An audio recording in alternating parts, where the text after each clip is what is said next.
اندھیرا ہے پھوپھی،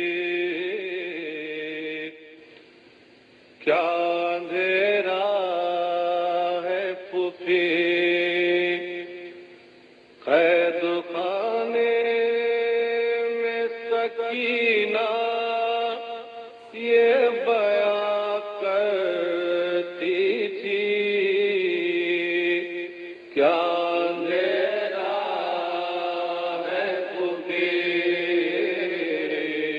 کیا اندھیرا ہے پھوپھی،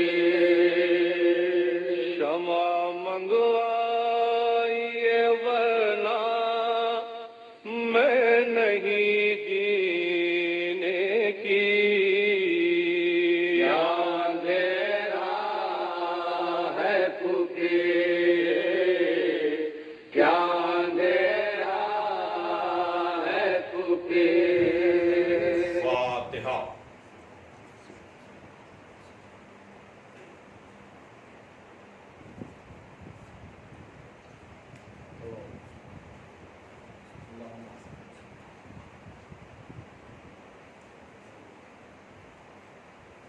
اعوذ باللہ من الشیطان اللعین الرجیم، بسم اللہ الرحمن الرحیم، الحمد للہ الذی ہدانا لہذا وما كنا لنہتدی لولا ان ہدانا اللہ، لقد جاءت رسل ربنا بالحق، الصلاۃ والسلام علی النبی الامی العربی القرشی المکی المدنی البطحی الابتہی التہامی الدافع جیشات الاباطیل والدامغ صولات الغالیل مولن الحق بالحق بالقاسم محمد وآلہ الطیبین الطاہرین المعصومین المظلومین ولعنت اللہ علی اعدائہم اجمعین من الآن الی یوم الدین، اما بعد فقد قال علی علیہ السلام انا اولی الناس بالانبیاء اعلمهم بما جاؤوا به، ثم تلا انا اولی الناس بابراہیم الذین اتبعوه وهذا النبی والذین آمنوا واللہ ولی المؤمنین۔ صلوات۔ بزرگان محترم و دوستان عزیز، جناب سکینہ بنت الحسین علیہ السلام کی یاد میں منعقد ہونے والا یہ خمسہ مجالس، آج یہ اس سلسلہ ذکر و بیان کی چوتھی مجلس ہے، اور آپ حضرات کے علم میں ہے کہ یہ مجالس محترمہ ثریہ نقوی اور فاطمہ نقوی صاحبہ کی طرف سے منعقد کی جا رہی ہیں، اور اس کا پس منظر بھی میں نے آپ کے سامنے بیان کیا کہ یہ خواتین کا عشرہ ان لوگوں کی جانب سے لکھنؤ میں منعقد ہوتا تھا، لیکن کووڈ-19 کی وجہ سے ذکر کا سلسلہ نہ رکے، اس لیے اس کو خمسہ مجالس میں تبدیل کیا گیا، اور ان مجالس کو شیعہ چینل رائے بریلی کی طرف سے نشر کیا جا رہا ہے۔ اور آج چونکہ ابھی تھوڑی دیر پہلے آپ حضرات نے مرحوم مشتاق حسین نقوی ابن ممتاز حسین نقوی صاحب مرحوم کی یہ سال ثواب کی مجلس سماعت فرما چکے ہیں، اور یہ خمسہ مجالس بھی انہی کے خانوادے کی طرف سے ہے، اس لیے آج بیان نسبتاً مختصر ہوگا، اور کل انشاءاللہ اس سلسلے کی آخری مجلس جو خمسے کی ہوگی اس میں انشاءاللہ میں تفصیل کے ساتھ آپ حضرات سے گفتگو کروں گا، لیکن آج تبرکاً اور تیمناً صرف سلسلہ منقطع نہ ہو، اس لیے میں تھوڑی دیر کی زحمت آپ حضرات کو دے رہا ہوں۔ روزانہ کی طرح آج بھی گفتگو کا ذریعہ وہی الفاظ ہیں جن الفاظ کے ذیل میں مسلسل آپ حضرات میرا بیان سماعت فرما رہے ہیں، یعنی نہج البلاغہ کے تیسرے جز کے وہ الفاظ جو کلمات حکمت کے ذیل میں آتے ہیں، جن کی تعداد نہج البلاغہ میں تقریباً 500 ہے، جہاں ارشاد ہو رہا ہے کہ بے شک انبیاء سے زیادہ قریب وہ لوگ ہیں جو ان کی لائی ہوئی باتوں کا زیادہ علم رکھتے ہیں یا ان کی لائی ہوئی باتوں پر زیادہ عمل کرتے ہیں۔ اور پھر آپ نے قرآن مجید کے سورہ آل عمران کی 68ویں آیت کی تلاوت فرمائی، ترجمہ کم از کم آپ سب کو یاد ہو گیا ہوگا مسلسل سنتے سنتے، جہاں ارشاد ہو رہا ہے کہ بے شک ابراہیم سے زیادہ قریب وہ لوگ ہیں جو ان کا اتباع کرتے ہیں، اور یہ نبی اور صاحبان ایمان اور خدا مومنین کا ولی ہے۔ عزیزان محترم، اب تک کی گفتگو آپ حضرات کے ذہن میں ہے، جس کا خلاصہ یہ ہے کہ جناب آدم سے لے کر پیغمبر اسلام صلی اللہ علیہ وآلہ وسلم تک جو لوگ بھی ان کی مخالفت کرنے والے تھے وہ کھل کر انکار کرنے والے تھے، یعنی ابلیس سے لے کر ابو جہل تک۔ ابلیس نے آدم کو نہیں مانا، کہہ دیا ملعون بن گیا، مردود بن گیا، بارگاہ الہی سے نکال دیا گیا، لیکن اس نے کہا میں نہیں مانوں گا۔ فرعون ہو، نمرود ہو، ابو جہل اور ابو لہب تک، یہ سب وہ ہیں جنہوں نے یہ کہا کہ ہم تیرے بنائے ہوئے کو نہیں مانیں گے۔ لیکن فتح مکہ کے بعد دقت اور دشواری یہ ہوئی کہ جو بنی امیہ تھے اور ان کے جو سردار مانے جاتے تھے، انہوں نے اپنی پالیسی بدل دی۔ انہوں نے کہا کہ اب آمنے سامنے ہم ان کو شکست نہیں دے سکتے ہیں اگر، تو انہوں نے اسلام کا نقاب چہرے پہ ڈال دیا۔ جس پیغمبر کے مخالف تھے اسی کا زبانی کلمہ پڑھ لیا، اور اس نزاکت کو جو سمجھ جائے گا اس کی سمجھ میں کربلا کا ذکر بھی آ جائے گا۔ اسی لیے امام حسین نے بھی طریقہ جنگ وہ نہیں اپنایا جو عام طور سے میدانوں میں کیا جاتا ہے، ورنہ میدانوں میں یا جنگ کے لیے اپنے ساتھ عورتوں کو نہیں لے جایا جاتا، بچوں کو نہیں لے جایا جاتا۔ لیکن امام حسین نے کہا کہ اگر منافقت کو بے نقاب کرنا ہے تو اس طرح سے اپنی مظلومیت کو پیش کرنا پڑے گا، اور یہی وجہ ہے کہ عزاداری اور یاد کربلا خالی کافروں کو بے نقاب نہیں کرتی، منافقوں کو بھی بے نقاب کرتی۔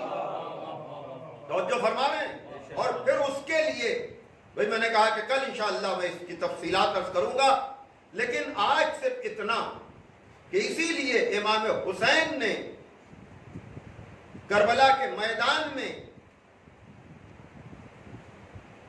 جب لشکر یزید سے یہ پوچھا ہے کہ کیا میں نے حلال محمد کو حرام کیا، کیا حرام محمد کو حلال کیا، کہا نہیں۔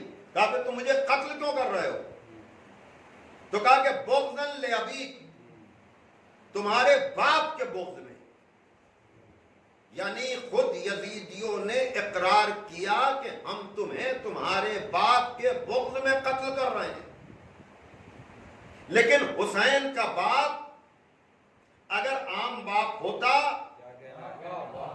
تو اس کا بغض چھپ جاتا، لیکن چونکہ حسین کے باپ کو نبی سند دے چکے کہ یا علی حبک تقوی والایمان وبغضک کفر و نفاق، اے علی تمہاری محبت تقوی اور ایمان ہے اور تمہارا بغض کفر و نفاق ہے۔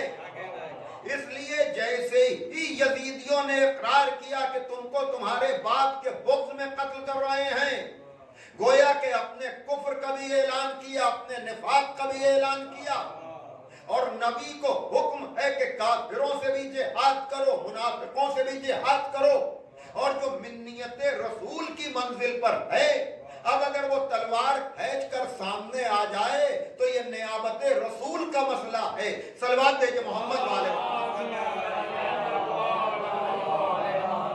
تو بہرحال وہ کام امام حسین نے کربلا کے میدان میں کیا اور ایسی لاجواب و بے مثال قربانی دی کہ مذہبی دنیا کیا، اور یہی امام حسین چاہتے بھی تھے امام حسین نے کربلا کے میدان میں بہت سے خطبے جو دیے، اس میں کا ایک خطبہ اور اس خطبے کے یہ الفاظ کہ وَإِن لَمْ يَكُنْ لَكُمْ دِينٌ كُونُوا أَحْرَارًا فِي دُنْيَاكُمْ، اگر تمہارے پاس کوئی دین نہیں ہے تو اگر تم کسی دین کے پابند نہیں ہو تو کم سے کم دنیا میں تو تم مرد آزاد بنو۔ اور یہی وجہ ہے کہ جو بھی اپنے کو آزاد مزاج سمجھتا ہے وہ حسین کو سلام کرتا ہے، لیکن حسین کو سلام کرنے والوں میں آپ دیکھیں گے کہ آدم سے لے کر خاتم تک ان سب کے وارث ہیں امام حسین۔ زیارت وارثہ میں آپ پڑھتے ہیں آدم کے والد تجھ پہ میرا سلام، نوح کے والد تجھ پہ میرا سلام، موسیٰ اور عیسیٰ کے والد تجھ پہ میرا سلام۔ اب اگر یہ وراثت امام حسین کے پاس آئی، اور پچھلی 3 تقریریں اگر آپ کے ذہن میں ہیں کہ اس وراثت کو عام کرنے کی ذمہ داری سنبھالی جناب زینب نے، اس لیے کہ امام حسین اپنے ساتھ ان لوگوں کو اسی لیے لے کر گئے تھے کہ یزیدیت تو اپنی انتہائی پستی پر آ کر مردوں کو قتل کر دے گی، لیکن اس کے چشم تصور میں نہ ہوگا کہ مردوں کو تو قتل کیا جائے گا، لیکن حسین کی بہن اس مشن کو آگے بڑھاتے ہوئے تو اب اگر حسین ساری قربانیاں دے کر وارث انبیاء بن کر بنائے لا الہ بن رہے ہیں اس لیے کہ انہوں نے سارے انبیاء کی محنتوں کو بچایا، تو اب جناب زینب کا رتبہ اور مرتبہ بھی تو ہونا چاہیے کہ انہوں نے امام حسین کی محنت کو آگے بڑھایا۔ توجہ کیجئے گا، اس سے پہلے بھی میں دوسرے انداز میں ماہر لکھنوی کا یہ شعر پڑھ چکا ہوں۔ یقیناً امام حسین نے جس طرح سے اپنی شہادت سے سارے انبیاء کی محنتوں کو زندہ کیا اور بچایا، توجہ کیجئے گا، تو اب یہ کیوں ہوا؟ اس لیے کہ حسین کی شہادت نے یہ کام کیا۔ تو ماہر لکھنوی نے عجب شعر کہا کہ مچھلی کا ذبیحہ ہے پانی سے نکل آنا، مچھلی کا ذبیحہ ہے پانی سے نکل آنا، کیا مطلب؟ یعنی جانور کو ذبح کیا جاتا ہے لیکن مچھلی کا پانی سے نکل آنا ہی زندہ، مچھلی کا ذبیحہ ہوتا ہے، اسے ذبح کرنے کی ضرورت، مچھلی کا ذبیحہ ہے پانی سے نکل آنا۔ بے پردگی زینب بھی شامل ہے شہادت میں، گویا کہ جناب زینب کی شہادت اس طرح سے نہیں، رضا اتری اور جناب زینب شہید ہوئی، تو اگر شہید ہوئی تو اگر حسین بنائے لا الہ ہیں تو جناب زینب کو بھی بنائے لا الہ ہونا چاہیے۔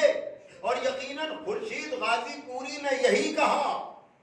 بھائی کل کا بند اگر آپ کے ذہن میں ہے تو میری گفتگو مسلسل ہے، لیکن میں مجبور ہوں اس بند کو دہرانے کے لیے تاکہ جناب زینب کے سلسلے میں خورشید غازی پوری کے 4 مصرے واضح ہو جائیں۔ اور پھر میں کہہ رہا ہوں کہ حسین کے انکار کو سمجھنے کے لیے پورے پس منظر کو سمجھنا پڑے گا، اور کل شاید میں خلاصہ جب کروں تو ساری باتوں کو سمیٹ کر آپ کے سامنے بیان کروں، لیکن آج پھر وہی میں بند دہرا رہا ہوں، لیکن اس میں اثر اتنا ہے کہ میں بہت سی باتیں کہنے کے لیے اس کو استعمال کرتا ہوں، اور آج پھر مقدمہ بنا رہا ہوں، بولے کہ کل بھی میں نے اس کو پیش کیا، لیکن میں چاہتا ہوں کہ میری اساسی فکر آپ کے ذہن و دل و دماغ میں اتر جائے، اور وہ یہ کہ یوں دل ملا گیا تھا پیغمبر کا مہجبی، غصے سے بار بار الٹتا تھا آستین، بیعت کا جب سوال اٹھا کہہ دیا نہیں، واللہ اس نہیں نے رکھی آبروئے دی۔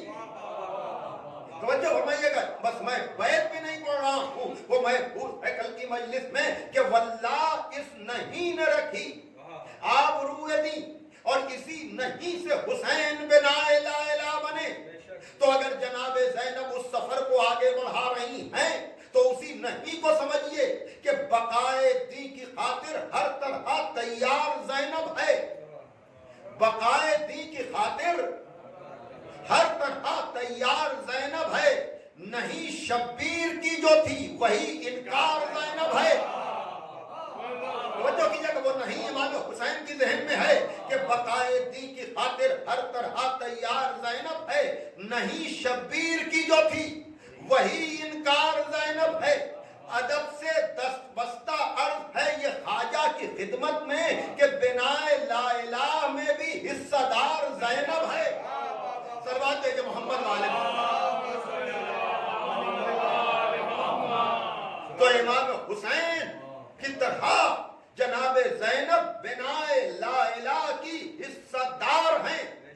توجہ کیجئے گا. اور یہ بنائے لا الہ کیا کہ جب آدمی دل سے الا اللہ کہہ دیتا ہے تو پھر وہ ہر طاقت کا انکار کر دیتا ہے. اس کا اظہار کربلا تک امام حسین کی شکل میں ہوا. لیکن جب یہ قافلہ اسیر اور قید ہو کر دربار میں آیا شام میں تو وہاں جناب زینب نے جو لاجواب و بے مثال خطبہ دیا اس میں ایک جملہ استعمال کیا کہ واللہ لا تمحو ذکرنا ولا تمیت وحینا. خدا کی قسم ہے یزید سلسلہ وحی کو موت نہیں آ سکتی اور ہمارے ذکر کو محو نہیں کیا جا سکتا. توجہ کیجئے گا. یہ جناب زینب شام کے دربار میں یزید جیسے ظالم و جابر کے سامنے جہاں یزید ان کو قیدی بنا کر لایا تھا, اگر کسی چھوٹے موٹے خاندان کو بھی قید کر لیا جائے تو یقیناً اس کا اثر بہت دور تک جاتا ہے. نہ کہ ایسے شریف خاندان کو قید کیا جائے. یہ قید کیا ہی اس لیے تھا تاکہ اب ان میں کوئی بولنے والا نہ ہو. توجہ فرمائیے گا. لیکن جناب زینب نے یزید کی ساری سازشوں کو بے نقاب کرتے ہوئے یہ کہا کہ ہمارے ذکر کو محو نہیں کیا جا سکتا. میں کہوں گا بیوی آپ تو قید ہو کر آئی ہیں, ایک بھتیجا ہے تو اس کے بھی ہتکڑی اور بیڑی ہے. یہ آپ کس بھروسے پر کہہ رہی ہیں کہ ہمارے ذکر کو محو نہیں کیا جا سکتا. توجہ کیجئے گا میں کس فلسفے کو بیان کر رہا ہوں. یعنی اگر یہ دعویٰ مکے میں ہوتا تو یہ ہوتا کہ کچھ لوگوں کے بھروسے پر یہ بات ہو رہی ہے. مدینے میں یہ دعویٰ ہوتا تو یہ ہوتا کہ یہ کسی پر بھروسہ ہے. یہ کربلا میں ہوتا تب بھی پر مرد حضرات موجود تھے. لیکن یہاں قیدی بن کر آیا ہے قافلہ اور یہاں یہ دعویٰ. بھئی کچھ تو نہیں بچا, کچھ تو پاس نہیں ہے. کہ یہیں سے تو پتا چلے گا کہ خدا پر اعتبار کس کو ہے. بڑی توجہ اعزاز محترم, خدا پر اعتبار کس کو ہے. یعنی جب ظاہری طور پر مدد کرنے والے نظر آئیں تب تو دعویٰ بڑے بڑے کر سکتے ہیں. لیکن جس بنائے لا الہ جسے بننا ہے وہ افراد کے بھروسے پر یہ دعویٰ نہیں بلکہ خدا کے بھروسے پر. توجہ فرمائیے گا. اور کیوں نہ یہ ہو, اس لیے کہ خدا قرآن میں کہہ رہا ہے کہ فَاذْكُرُونِي وَاذْكُرْكُمْ, تم میرا ذکر کرو تو میں تمہارا ذکر کروں گا. کہ جب خدا نے وعدہ کیا ہے کہ تم میرا ذکر کرو تو میں تمہارا ذکر کروں گا, تو جب ہم نے بندہ ہو کر ہر میدان میں ہر موقع پر خدا کے ذکر کے پرچم کو بلند کیا, تو جب ہم بندہ ہو کر اس کا ذکر بلند کر رہے ہیں تو وہ خالق ہو کر ہمارے ذکر کو مٹنے نہیں دے گا. اور یہی وجہ ہے کہ جناب زینب کا وہ دعویٰ خدا کے بھروسے پر اور آج تک تمام مخالفتوں کے باوجود ذکر محمد والے محمد کو مٹایا نہ جا سکا. یہ جناب زینب کے دعوے کی مستحکم دلیل ہے. صلوات ہے کہ محمد والے.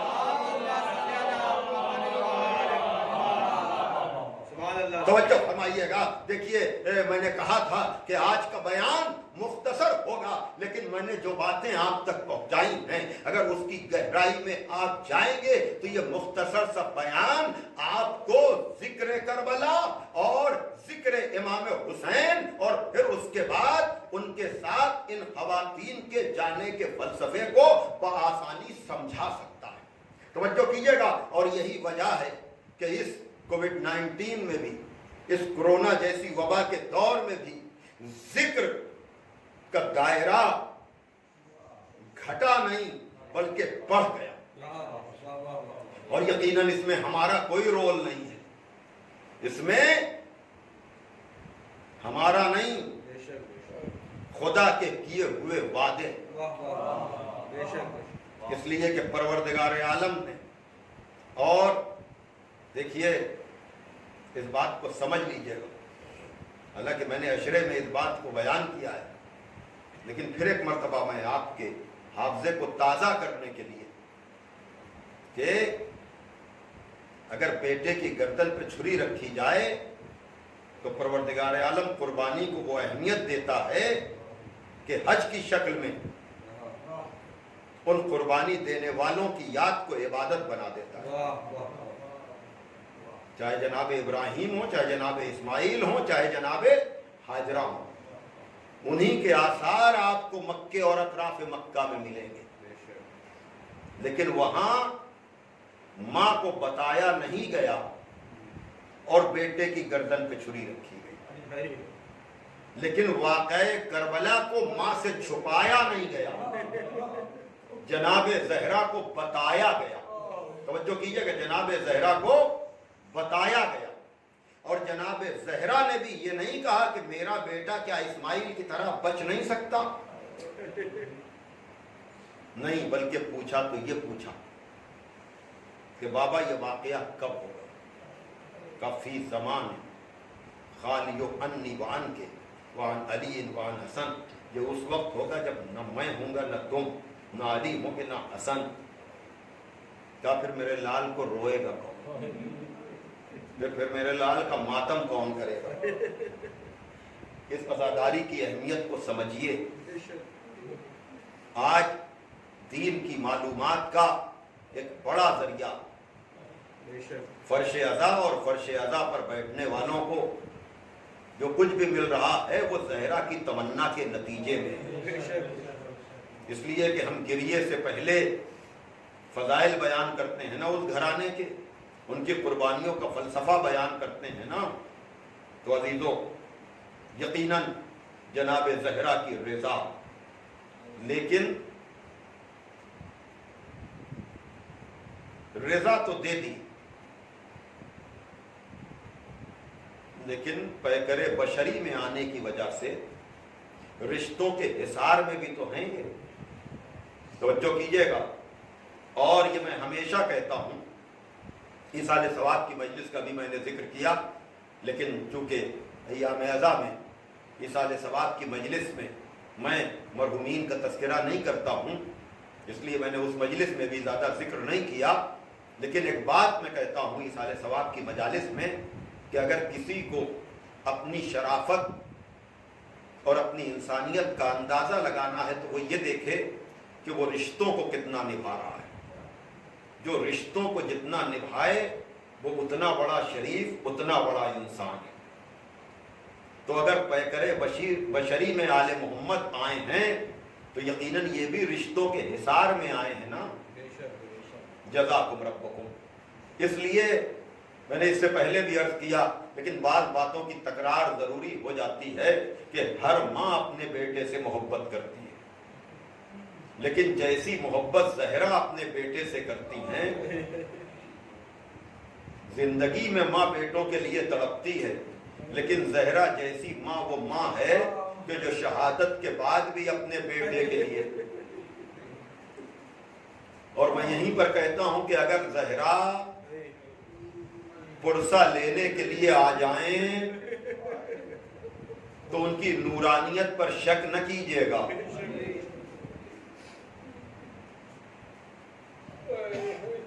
جزاکم ربکم۔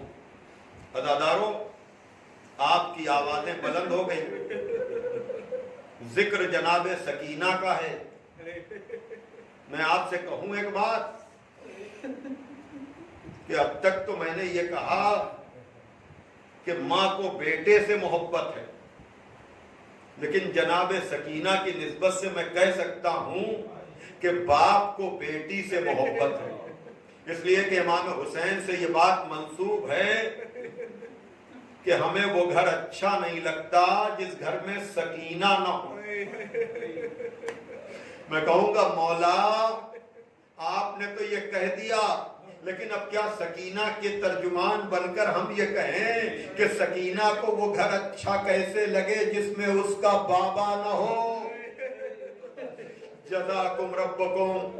ہاں عزادارو، اس 4 سال کی بچی، اللہ اکبر، یہ جملے سننا آسان ہے، لکھنا آسان ہے، پڑھنا آسان ہے۔ میرے سامنے ماتمی حضرات بیٹھے ہوئے ہیں، یقیناً یہ ابھی ماتم کریں گے، خدا ان کے جذبوں کو سلامت رکھے۔ ہاں عزادارو، شاید سینے پر پڑھنے والا ہاتھ آپ کو جناب سکینہ کے چہرے پر پڑنے والے تماچوں کی چبھن کا احساس دلائے۔ جزاکم ربکم۔ آپ اسی لیے تو تڑپ جاتے ہیں کہ ہائے وہ 4 سال کی بچی اور رخسار پہ تماچے۔ جزاکم ربکم۔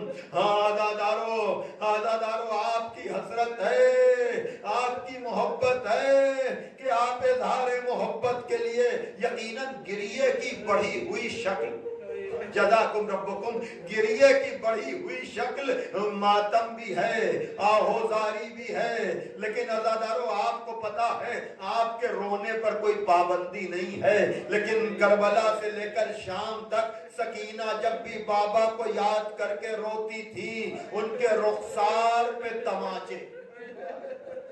میں کن کن مصائب کے گوشوں کو آپ کے سامنے بیان کروں؟ میں نے اول روز کہا تھا کہ میں تفصیل سے مصائب بیان کروں گا، لیکن دامن وقت میں گنجائش نہیں رہتی ہے، اور میں بھی جذبات میں، اس لیے کہ جناب سکینہ کے لیے جتنے مصائب پڑھے جائیں، لیکن آج میں مصائب کے ایک ایسے گوشے کی طرف آپ کی توجہ دلا کر مجلس تمام کرنے جا رہا ہوں کہ عزادارو آپ کو پتا ہے نا کہ جب یہ قافلہ چلنے لگا ہے تو جناب سکینہ کو اونٹ کی پشت پر اللہ اکبر، ننگی اونٹ کی پشت پر بٹھا دیا گیا۔ میں کہوں گا آپ کا بچہ 4 سال کا اگر ہو، اس کو کسی بلندی پر بٹھا دیا جائے تو مجھے آپ بتائیں کہ والدین کے اوپر کیا گزرتی ہے۔ جناب سکینہ کو اونٹ کی پشت پہ تنہا بٹھا دیا گیا، 4 سال کی بچی بہت دور تک نہ چل سکی، اونٹ کی پشت سے زمین پر آ گئی۔ ہاں عزادارو، ادھر سکینہ اونٹ کی پشت سے زمین پر آئیں، ادھر نو کے نیزہ سے حسین کا سر۔ چشم تصور میں سوچئے۔ ہاں عزادارو، میں نے کہا نا کہ اگر زہرا کو اپنے بیٹے حسین سے محبت ہے تو حسین کو اپنی بیٹی سکینہ سے محبت ہے۔ وہ تفصیلات آپ کے سامنے ہیں کہ چلتا ہوا قافلہ رکا ہے، شبر نے پوچھا ہے کہ یہ نو کے نیزہ اٹھتا کیوں نہیں، وہ ساری باتیں آپ کے سامنے ہیں کہ آواز آئی جب سکینہ قافلے میں نہیں ہے تو یہ قافلہ کیسے آگے بڑھے۔ لیکن وہ ماں جس نے کربلا میں حسین کو آغوش میں لیا تھا، وہ راستے میں سکینہ کو لیے بیٹھی ہوئی تھی۔ جزاکم ربکم۔ ہاں عزادارو، کیسے سنیں گے، کیسے سنیں گے؟ اس لیے کہ عجب تصور ہے، عجب خیال ہے، لیکن عقل سے اتنا قریب ہے کہ اب جب ایک مرتبہ سکینہ اونٹ کی پشت سے گر گئی، اب مجھے کچھ کہنے کی ضرورت نہیں ہے۔ اب ان ملونوں نے فیصلہ یہ کیا کہ چونکہ سکینہ تنہا بیٹھ نہیں سکتی ہیں، اس لیے اب سکینہ کی پشت کو اونٹ سے جکڑ دیا گیا۔ ہاں عزادارو، یہ جو آپ سنتے ہیں نا کہ شہادت کے بعد سکینہ کا لباس ان کے زخمی بدن سے اس طرح سے چپک گیا تھا کہ اسے جدا نہیں کیا جا سکا۔ اللہ اکبر۔ چلیے کل میں شہادت کے حوالے سے پڑھوں گا، لیکن آج میں آپ کے اوپر چھوڑتا ہوں عزادارو کہ میں یہ نہیں معلوم مجھے کہ آپ کیسے سنیں گے، لیکن اتنا بتائیے، میں نے کہا ہے نا کہ زہرا میں اور سکینہ میں بڑی مماثلت ہے، دادی بھی زخمی ہے، پوتی بھی زخمی ہے، لیکن آج جملہ سنیے آپ، مولا علی جب جناب زہرا کو غسل دے رہے تھے تو ایسی چیخ بلند ہوئی تھی کہ باہر اصحاب تڑپ گئے تھے کہ یا علی آپ کو بڑے بڑے میدانوں میں جاتے ہوئے دیکھا ہے، یہ آج آپ کے اوپر کیا شکستہ تھی تو انصاف سے بتائیے کہ اگر پسلیاں شکستہ ہوں تو علی جیسا امام ایسی چیخ بلند کرے. اب آپ سے کیا بتانے کی ضرورت ہے کہ قید خانے میں سکینہ کے غسل کے موقع پر کیا کوہرام بپا ہوگا. یہ سید سجاد سکینہ کو دفن کرنے کے لیے لے چلے. اب مجھے کہنے دیجئے جیسے وہاں زہرا حسین کے لیے پہنچ گئی ویسے ہی قید خانے میں حسین اپنی بیٹی کو لینے کے لیے پہنچ گئے ہوں گے.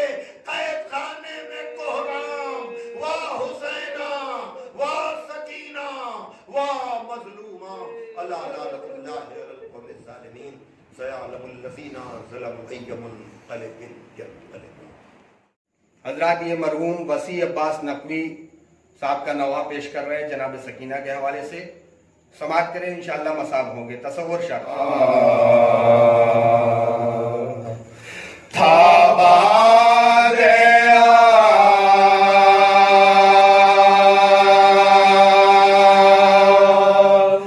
سے سکینہ کا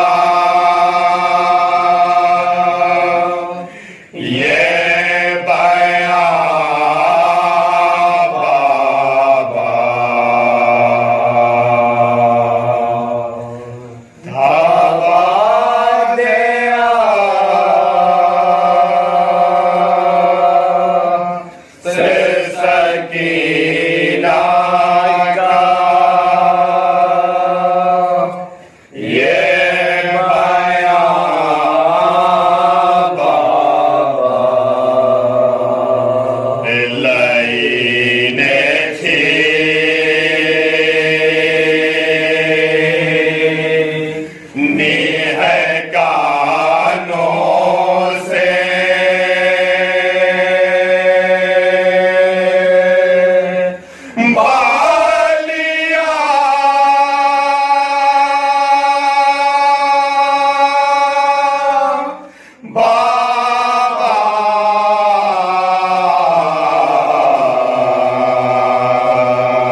کی